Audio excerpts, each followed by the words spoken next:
At this time, I have the honor to present to you the moral leader of our nation. I have the pleasure to present to you Dr. Martin Luther King, Jr.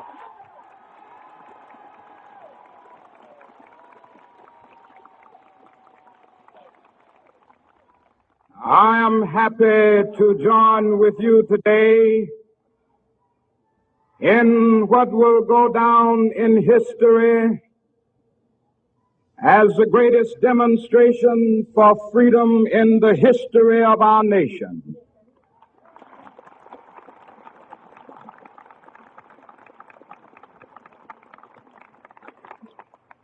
Five score years ago, a great American in whose symbolic shadow we stand today signed the Emancipation Proclamation. This momentous decree came as a great beacon light of hope to millions of Negro slaves who had been seared in the flames of withering injustice. It came as a joyous daybreak to end the long night of their captivity. But 100 years later, the Negro still is not free. 100 years later, the life of the Negro is still sadly crippled by the manacles of segregation and the chains of discrimination. 100 years later, the Negro lives on a lonely island of poverty in the midst of a vast ocean of material prosperity. 100 years later, the Negro is still languished in the corners of American society and finds himself in exile in his own land. And so we've come here today to dramatize a shameful condition. In a sense, we've come to our nation's capital to cash a check. When the architects of our republic wrote the magnificent words of the Constitution and the Declaration of Independence, they were signing a promissory note to which every American was to fall heir. This note was a promise that all men, yes, black men as well as white men, would be guaranteed the unalienable rights of life, liberty, and the pursuit of happiness. It is obvious today that America has defaulted on this promissory note insofar as her citizens of color are concerned. Instead of honoring this sacred obligation, America has given the Negro people a bad check, a check which has come back marked insufficient funds.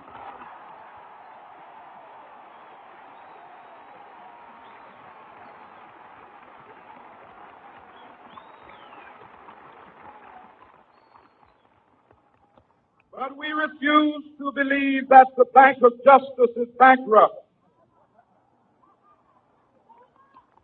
We refuse to believe that there are insufficient funds in the great vaults of opportunity of this nation. So we've come to cash this check, a check that will give us upon demand the riches of freedom and the security of justice.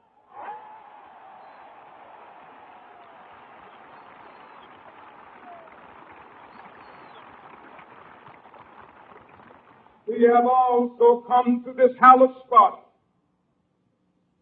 to remind America of the fierce urgency of now. This is no time to engage in the luxury of cooling off or to take the tranquilizing drug of gradualism.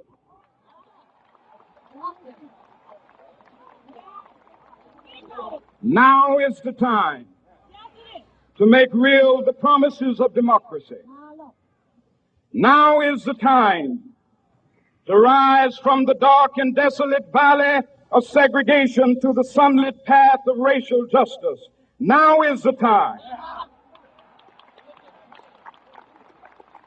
to lift our nation from the quicksands of racial injustice to the solid rock of brotherhood. Now is the time to make justice a reality for all of God's children. It would be fatal for the nation to overlook the urgency of the moment. This sweltering summit of the Negro's legitimate discontent will not pass until there is an invigorating autumn of freedom and equality. 1963 is not an end, but a beginning. Those who hope that the Negro needed to blow off steam and will now be content will have a rude awakening if the nation returns to business as usual.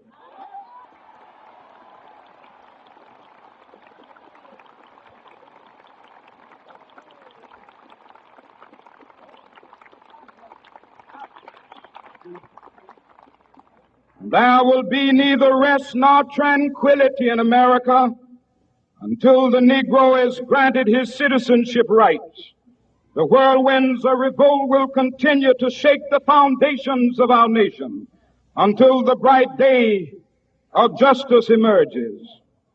But that is something that I must say to my people who stand on the warm threshold which leads into the palace of justice. In the process of gaining our rightful place, we must not be guilty of wrongful deeds. Let us not seek to satisfy our thirst for freedom by drinking from the cup of bitterness and hatred.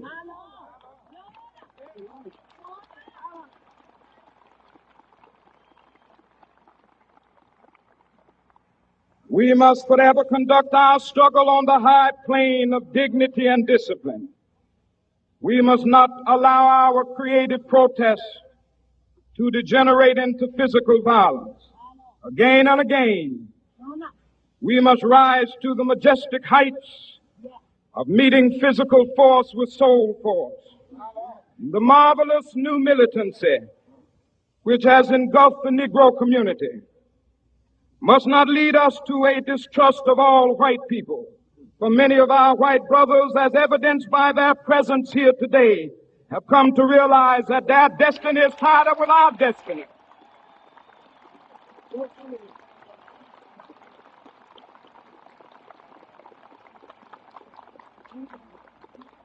They have come to realize that their freedom is inextricably bound to our freedom. We cannot walk alone. And as we walk, we must make the pledge that we shall always march ahead. We cannot turn back. There are those who are asking the devotees of civil rights, when will you be satisfied? We can never be satisfied as long as the Negro is the victim of the unspeakable horrors of police brutality. We can never be satisfied as long as our bodies, heavy with the fatigue of travel, cannot gain lodging in the motels of the highways and the hotels of the cities. We cannot be satisfied as long as the Negro's basic mobility is from a smaller ghetto to a larger one. We can never be satisfied as long as our children are stripped of their selfhood and robbed of their dignity by signs stating for whites only.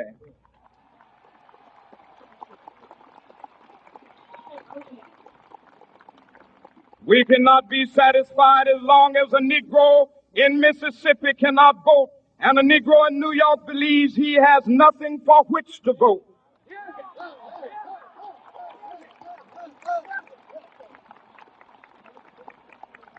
No, we are not satisfied, and we will not be satisfied until justice rolls down like waters and righteousness like a mighty stream.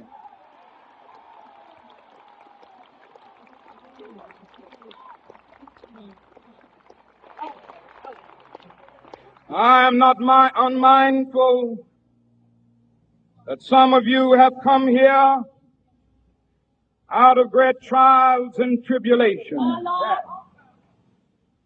Some of you have come fresh from narrow jail cells. Some of you have come from areas where your quest for freedom left you battered by the storms of persecution and staggered by the winds of police brutality. You have been the veterans of creative suffering. Continue to work with the faith that unearned suffering is redemptive. Go back to Mississippi. Go back to Alabama. Go back to South Carolina. Go back to Georgia. Go back to Louisiana. Go back to the slums and ghettos of our northern cities. Knowing that somehow this situation can and will be changed. Let us not wallow in the valley of despair. I say to you today, my friend,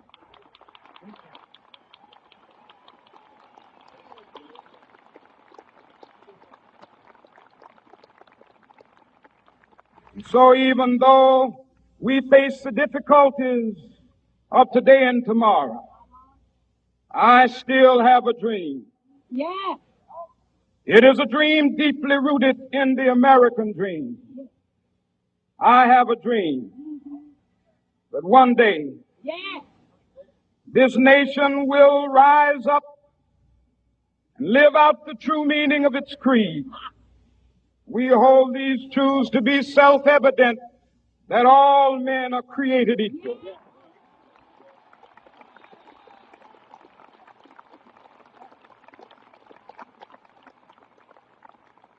I have a dream that one day on the red hills of Georgia, the sons of former slaves and the sons of former slave owners will be able to sit down together at the table of brotherhood. I have a dream that one day, even the state of Mississippi, a state sweltering with the heat of injustice, sweltering with the heat of oppression, will be transformed into an oasis of freedom and justice. I have a dream that my 4 little children will one day live in a nation where they will not be judged by the color of their skin, but by the content of their character. I have a dream today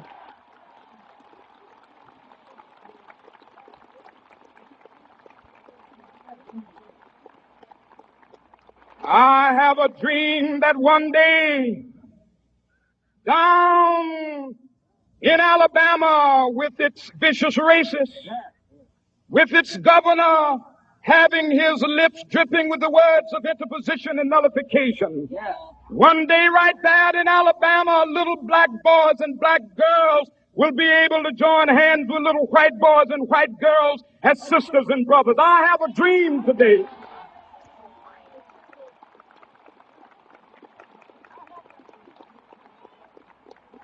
I have a dream that one day every valley shall be exalted, and every hill and mountain shall be made low, the rough places will be made plain, and the crooked places will be made straight, and the glory of the Lord shall be revealed, and all flesh shall see it together. This is our hope. This is a faith that I go back to the South with. With this faith, we will be able to hew out of the mountain of despair a stone of hope. With this faith, we will be able to transform the jangling discords of our nation into a beautiful symphony of brotherhood. With this faith, we will be able to work together, to pray together, to struggle together, to go to jail together, to stand up for freedom together, knowing that we will be free one day. This will be the day.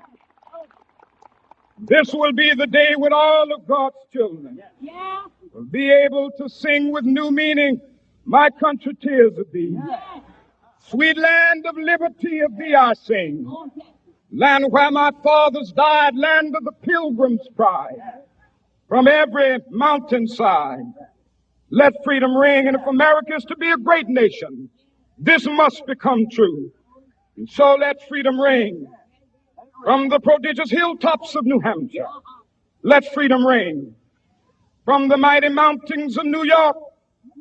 Let freedom ring from the heightening Alleghenies of Pennsylvania. Let freedom ring from the snow-capped Rockies of Colorado. Let freedom ring from the curvaceous slopes of California. But not only that, let freedom ring from Stone Mountain of Georgia. Let freedom ring from Lookout Mountain of Tennessee. Let freedom ring from every hill and molehill of Mississippi, from every mountainside. Let freedom ring, and when this happens, and when we allow freedom ring, when we let it ring from every village and every hamlet, from every state and every city, we will be able to speed up that day when all of God's children, black men and white men, Jews and Gentiles, Protestants and Catholics, will be able to join hands and sing in the words of the old Negro spiritual, free at last, thank God Almighty,